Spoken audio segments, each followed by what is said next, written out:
নোয়াখালীর কবিরহাটে পশুর হাটের ইজারা না পেয়ে বিএনপি নেতা এবং উপজেলা নির্বাহী কর্মকর্তার বিরুদ্ধে মিথ্যাচারের অভিযোগ উঠেছে। এর প্রতিবাদে এবং অপপ্রচারকারীদের বিচারের দাবিতে স্থানীয় আমিনবাজারে বিশাল মানববন্ধন ও বিক্ষোভ সমাবেশ করেছেন এলাকাবাসী এবং ব্যবসায়ীরা। বিস্তারিত দেখুন মোহাম্মদ আল আমিনের প্রতিবেদনে। নোয়াখালীর কবিরহাট উপজেলার ধানসিঁড়ি ইউনিয়নের আমিনবাজারে পশুর হাটে ইজারাকে কেন্দ্র করে উত্তপ্ত হয়ে উঠেছে স্থানীয় রাজনীতি।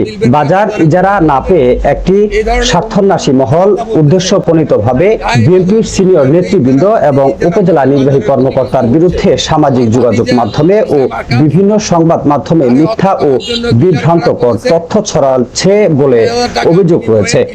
এই অপপ্রচারের তীব্র নিন্দা ও প্রতিবাদ জানাতে গতকাল সকালে আমিনবাজারে এক বিশাল মানববন্ধন ও বিক্ষোভ সমাবেশের আয়োজন করেন স্থানীয় সর্বস্তরের জনগণ ও ব্যবসায়ীরা। মানববন্ধনে বক্তারা ক্ষোভ প্রকাশ করে বলেন, বাজারে শান্তিপূর্ণ পরিবেশকে অস্থিতিশীল করতে এবং রাজনৈতিক ফায়দা লুটতে একটি অসাধু চক্র পরিকল্পিতভাবে উস্কানি দিচ্ছে।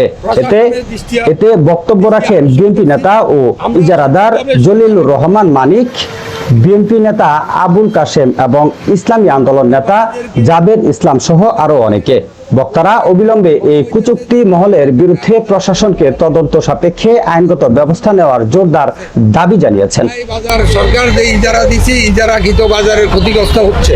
আমার ভাতিজা কামরুল ইসলাম আকাশ, তারে হত্যা করার জন্য কিলার ভাড়া করেছে, 50,000 টাকা বিনিময়ে কিলার ভাড়া করেছে। সেটা এই বাজারের সাথে আমাদেরকে শুধু অপমান করে ক্ষান্ত হচ্ছেন না, এখানে উপজেলা ইয়ানো মহোদয় এবং আমাদের উপজেলা সুনামধন্য নেতৃবৃন্দদের বিরুদ্ধে বিভিন্ন রকমের অপপ্রচারের কথা বলে তারা আমাদের এই উপজেলার রাজনীতিকে ক্ষুণ্ণ করছে।